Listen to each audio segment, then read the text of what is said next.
వీటన్నిటిని కూడా ఆపమని చెప్పి, అలాగే ప్రజలకు మెరుగైన సౌకర్యాలు కల్పించమని చెప్పి వాళ్ళు ఇచ్చిన సూపర్.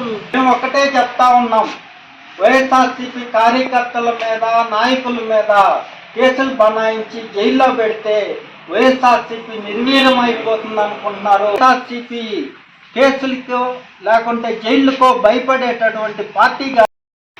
జర్నలిస్ట్ మిత్రులందరికీ నమస్కారం. ఈరోజు వైఎస్ఆర్సీపీ లీగల్ సెల్ తరఫున ఈ ప్రెస్ మీట్ ఏర్పాటు చేయటం జరిగింది. ముఖ్యంగా ఈ ప్రెస్ మీట్ ఏర్పాటు చేయడానికి ప్రధాన కారణం, ఈరోజు ఈ కూటమి ప్రభుత్వం వచ్చి సంవత్సర కాలం అవుతా ఉంది. ఈ సంవత్సర కాలంలో ఈ కూటమి ప్రభుత్వం వైపు నుంచి జరిగే వైఫల్యాలని మీడియా దృష్టికి తీసుకురావాలని, అదేవిధంగా మీ ద్వారా ప్రభుత్వం దృష్టికి తీసుకురావాలని చెప్పి న్యాయవాద మిత్రులందరం కలిసి ఈరోజు వైఎస్ఆర్సీపీ లీగల్ సెల్ తరఫున ఈ ప్రెస్ మీట్ ఏర్పాటు చేయటం జరుగుతూ ఉంది. ముఖ్యంగా ఈ ప్రెస్ మీట్ ఏర్పాటు చేయడానికి ప్రధాన కారణం, వైఎస్ఆర్సీపీ నాయకుల మీద, అదేవిధంగా వైఎస్ఆర్సీపీ కార్యకర్తల మీద అక్రమ కేసులు బనాయించి అక్రమంగా జైలుకు పంపటం జరుగుతూ ఉంది. అది అంత మంచి సాంప్రదాయం కాదు అని చెప్పి ఈ ప్రభుత్వానికి తెలియజేస్తూ ఉన్నాం. ఏదైనా ప్రజాస్వామ్య పద్ధతిలో ప్రజాస్వామ్యంగా ఏ పార్టీలనైనా, అదేవిధంగా ఏ కార్యకర్తలనైనా, నాయకులనైనా ఎదుర్కోవాల్సినటువంటి అవసరం ఉంది. అలా కాకుండా అక్రమ కేసులు, అబద్ధపు కేసులు బనాయించటం ద్వారా చెడు సాంప్రదాయానికి దారితీసేటటువంటి పరిస్థితులు ఏర్పడతా ఉన్నాయి.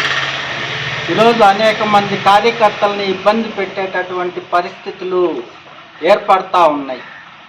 అనవసరమైన కేసుల్లో ఇరికించి వైఎస్ఆర్సీపీ కార్యకర్తల్ని ఇబ్బందులు పాలు చేసేటటువంటి పరిస్థితులు ఏర్పడతా ఉన్నాయి. వాటిని తక్షణమే ఆపమని చెప్పి ఈ ప్రభుత్వానికి తెలియజేస్తూ ఉన్నాం.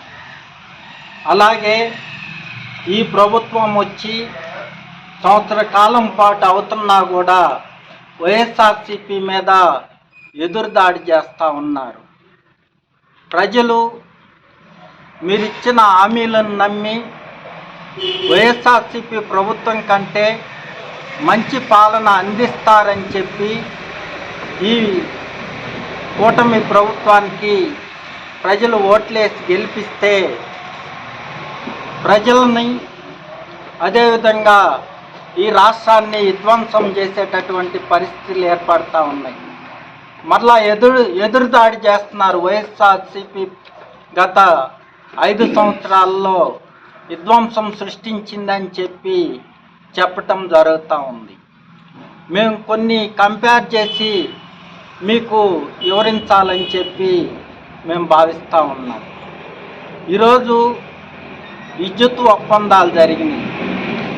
గత మా ప్రభుత్వంలో, వైఎస్ఆర్సీపీ ప్రభుత్వంలో ₹2.5 ₹2.49 సెంట్రల్ గవర్నమెంట్ నుంచి విద్యుత్ కొనుగోలు చేస్తే గగ్గోలు పెట్టి విధ్వంసం చేశారని చెప్పి చెప్పటం జరిగింది. అదే ఈరోజు ₹4.60 యాక్సెస్ ఇండియా కంపెనీ నుంచి, ప్రైవేట్ కంపెనీ నుంచి విద్యుత్ ఒప్పందాలు చేసుకున్నారు. ఆ రోజు కూడా అదే చేసుకుంటే జగన్మోహన్ రెడ్డి గారు సమీక్షించి ఇది ప్రజల మీద భారం పడుతుంది, ఇలాంటి ఒప్పందాలు చేసుకోకూడదని సెంట్రల్ గవర్నమెంట్ నుంచి ₹2.49 ఒప్పందం చేసుకుంటే ఈరోజు ₹4.60 మళ్ళా తిరిగి ఒప్పందం చేసుకోవడం జరిగింది. అలాగే విద్యుత్ ఛార్జీలు పెంచమని చెప్పి ఈరోజు ప్రజల మీద విద్యుత్ భారాలేసి ప్రజల్ని ఇబ్బంది పాలు చేయటం జరుగుతూ ఉంది. ప్రభుత్వం ఒకసారి ఆలోచించాలని చెప్పి, ఈ వైఫల్యాలను సరిచేయాలని చెప్పి, ప్రజల్ని మీద వేసే భారాలని మళ్ళా తగ్గించాలని చెప్పి మేము మీ ద్వారా ప్రభుత్వానికి తెలియజేస్తూ ఉన్నాం.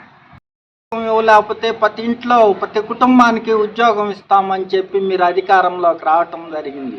మరి ఈరోజు ఆ నిరుద్యోగ భృతి సంగతి ఏమిటి అని చెప్పి మేము ప్రశ్నిస్తూ ఉన్నాం. అలాగే ఈరోజు శాంతి భద్రతలు కాపాడటానికి ఆ రోజు దిశ యాప్ తీసుకొచ్చి మహిళలకు భద్రత కల్పించాలని చెప్పి మహిళలకు కానీ పిల్లకాయలకు కానీ చిన్నారులకు కానీ చిన్న బిడ్డలకు కానీ ఎలాంటి ఆపద లేకుండా ఆ రోజు ప్రభుత్వం ప్రజలకు రక్షణ కల్పించటం జరిగితే ఈరోజు ఆ వ్యవస్థను రద్దు చేసేసి నిర్వీర్యం చేయటం ఎంతవరకు సమంజసము, మళ్ళా ప్రభుత్వం పునరాలోచించాలని చెప్పేసి మేము కోరుతా ఉన్నాం.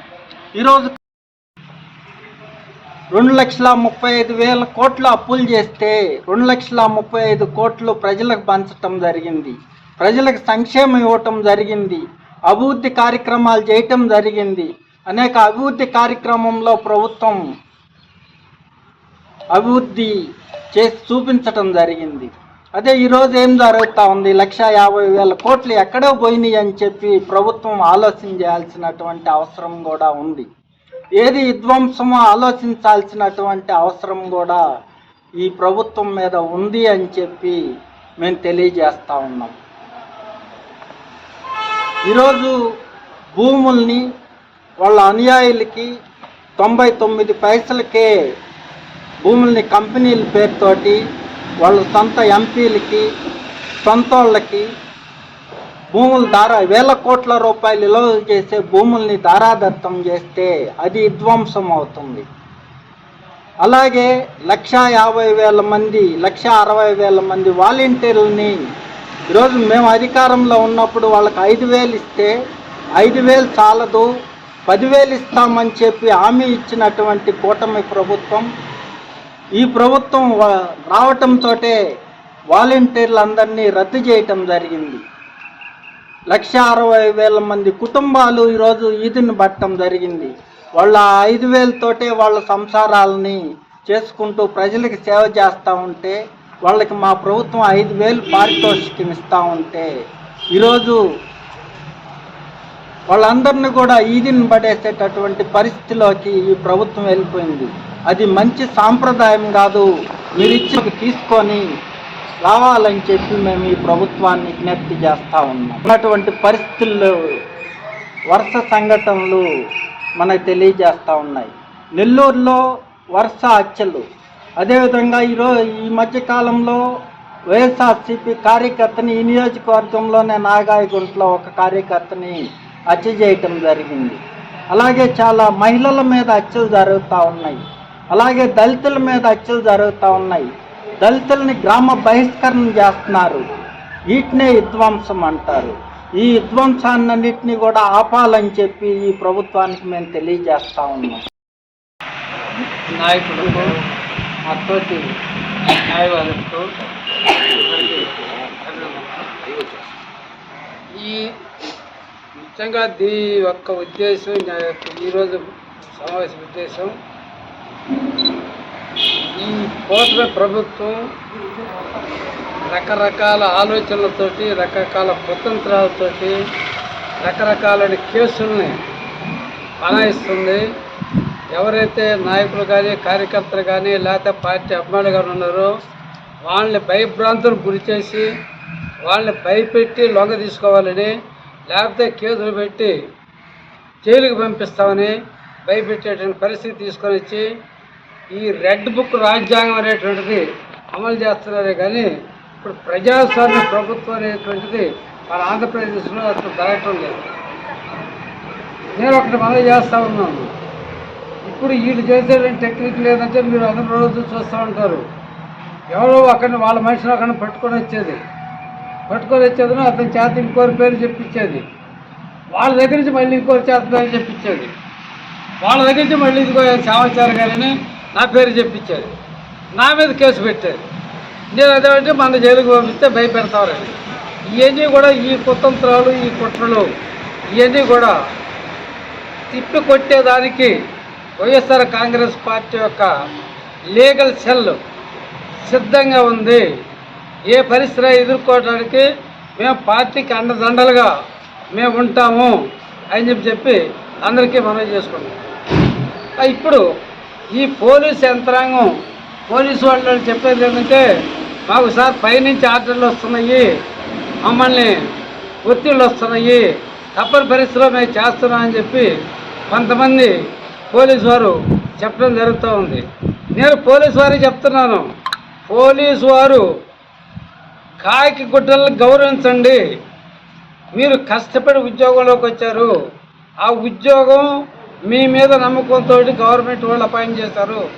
దాన్ని మీరు శాంతి భద్రతలు కాపాడటంలో మీరు ముందడాల్సిన వ్యక్తులు. అలాంటి వాళ్ళు మీరే దిగజారితే, మీరే నాయకుల యొక్క గొప్ప పెలుగుడికో లేకపోతే వాళ్ళ యొక్క భయపడో మీరు అమాయకుల మీద కేసులు పెట్టి మీరు వాళ్ళని జైలుకి పంపిస్తే మీకుండేటువంటి పోలీస్ వ్యవస్థ మీద ఉండే నమ్మకాన్ని దిగజార్చుకోవటం తప్ప దానివల్ల జరిగేదే లేదని చెప్తున్నాను. వీళ్ళ యొక్క అధ్యక్షతన మేము కోవూరు నియోజకవర్గం వాళ్ళకి మేము తెలియజేస్తున్నాము.